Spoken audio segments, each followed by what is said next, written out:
How to check Haki level in Blox Fruits. Hi everyone, this is Neha from Create, Login and Delete, and today in this video presentation, I'll address your queries regarding checking your Haki level in Blox Fruits. Is it possible to know your Haki level? You can try cubing it or interacting with the moves while it's active. However, there is no indicator showing your experience level or the required experience for the next level in-game. Where you can find the exact required experience amount on the wiki, currently there is no direct way to check your Haki experience within the game. Unfortunately, as of today, there is no workaround or the method to see your Haki experience. You'll have to level up blindly until you reach the next stage.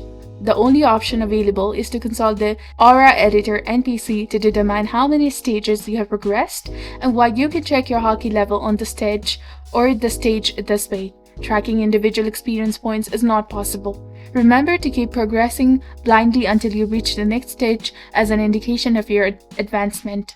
This video aims to inform viewers that currently Blox Fruits does not provide a method to check the Haki experience. You can only verify your stage by speaking to your Aura editor, and checking individual experience points remains impossible. If this video has clarified any queries, please like, share and subscribe to our channel.